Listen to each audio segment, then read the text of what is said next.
Matt Massa Beer Reviews, back with little mystery beers, courtesy of my boy Alex, out Pennsylvania way. He sent me a big box of South County beers.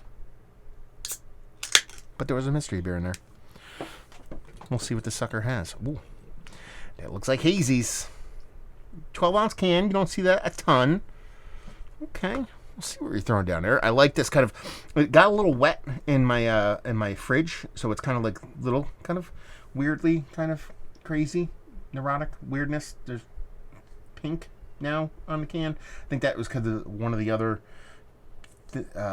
mystery beers I got from somebody else's wet and it had pink tape on it. I don't know. But anyway, looks kind of like psychopathy. Beer-wise, it looks like a hazy. Looks like a double hazy. I don't know. It just has this rich kind of orange core to it. Nice three-quarters pinky finger. Pretty clean head on it. Nice creamy, tight, compact bubble kind of head. And that just OJ, that pineapple juice, Dole pineapple juice, OG style kind of look to it. Let's even get a nose. This smells epically familiar. What is that? You know what this reminds me of? Philhead. Yeah, Philhead IPA. That's what this reminds me of. It just has this nice big citrus leaning into a grapefruit pineapple thing. This nice little sweetness going on. But there's a green there. There's a little bit of weedy dankiness. Yeah, I just like zero in. It's just like I got this Fiddlehead kind of IPA kind of thing floating around in my brain right now. But it smells really good. It smells like a really well done New England style IPA that's not afraid of a little bit of green, a little bit of bittering. Let's put it that way. Let's dive in. Cheers.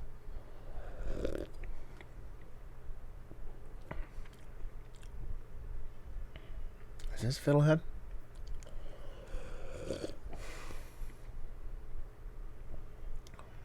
This tastes exactly like Fiddlehead IPA. I'm not going to get past it, to be perfectly honest with you. So whatever Fiddlehead IPA is, I think it's a 6.2% New England style IPA. That's what this beer tastes like. Exactly.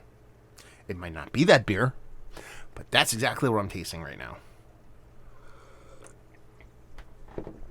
Citrus leaning heavily into pineapple grapefruit. Like I said, on the nose is what you get in a taste. Sweet, but not overly sweet. Just that level of sweetness I like in my kind of New England style hazies. Not afraid of a little bit of bittering fluttering on the edges. The nose mimics the actual taste exactly. Yeah. Let's dive in. Whatever that beer is. So let's go. I'm going to go a little bit higher. I'm going to go 6.8 New England style IPA from probably an old school brewery. So it's not Fiddlehead. I can tell you that right now because I could see a little bit of orange going on. So I'm wrong on that. But whatever it is, it's whatever that brewery, whoever made this beer drank a ton of that beer and went, I want to make that beer. And they made their own version of that beer. So let's see if we can dive into this sucker.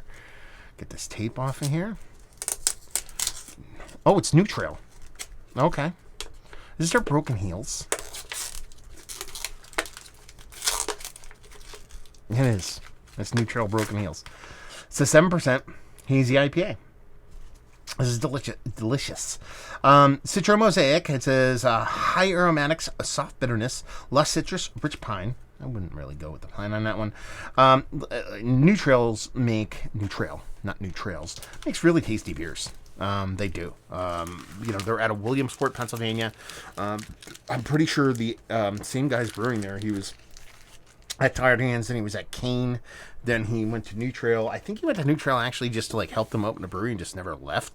I believe his name is Mark. And they make some really well done hazy IPA. And this is quite tasty. There's no date on this can, which is, god damn it, New Trail. They just don't date their stuff, man. It just pisses me off to no end. There's no reason not to. There isn't. Some breweries are like, well, the cost of putting the date on there, we can't really, you guys distribute like crazy. You can afford it. You just don't want to because you want your beer to sit on a shelf and hopefully someone buys it when they don't. No, it's old. That's it. Done and done. Yeah. Anyway, get off that kind of rant. This is really tasty. Like I said, if I'm holding this beer up to a Fiddlehead, it's good because that beer is absolutely fantastic. And honestly, this is coming in a 12-ounce can, so I assume it's got this in a 12-pack, maybe a 6-pack or 12-pack. What did you pay for this, Alex? I'm really curious about this, but it's a really tasty, well-done beer. I mean, this is up there. It's not like, and I should have said this. This is all the stuff I should say before I unwrap it. It gave me that OG, really well done New England style kind of vibe to it. Like I said, a second fiddle from the get, or fiddlehead from the get, not second fiddle, but fiddlehead IPA from the get, and that kind of beer, that kind of ilk, your Lawson's level stuff. Didn't have that soft, creamy, kind of new school, kind of treehouse kind of vibe, but it wasn't afraid of a bit of bittering. It had this really nice big citrus note leaning into that pineapple, and just ends up being a really tasty beer. Is this one of the better pale ales? IPAs, it says IPA on it. IPAs that I've had, it's like, yes. Is Mount Rushmore status? No. Is it one of the better shelfy IPAs I've had? It's like, yeah, absolutely. Is it Mount Rushmore status? Pretty damn close. There's some that do it a little bit better for me.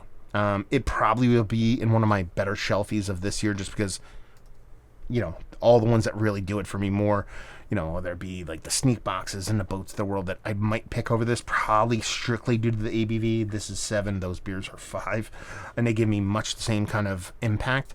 But this is damn good stuff. And if you're in PA, which, I'm Jersey, but I'm only, 5 to 10 minutes away from PA, getting something like this readily available, hopefully relatively fresh. You'd have no idea because there's no dates on anything. But, I mean, if you get this that drinks like this, you're in for a treat, man, especially if you like hazy IPA. So, yeah, what else? Valiant availability, really readily available. It's their flagship beer all over PA. Cost, I'm assuming you're looking at probably $25 to $30, a 12 to 15 pack on this thing. Let me know what you paid, Alex, and leave you with, if you like what we like this beer. If you like Fiddlehead IPA and beers like that, you'll like this. There you go. Review in the books. Let me know if you've had this down there if you want to talk about it. Massive Beers if you want to check me out doing the social media stuff. Beer Massif if you want to check me out doing a whole podcasting thing. And hopefully you guys enjoyed the review. Hopefully enjoying a little bit of a mystery beer right now. Hopefully see you next time. Cheers.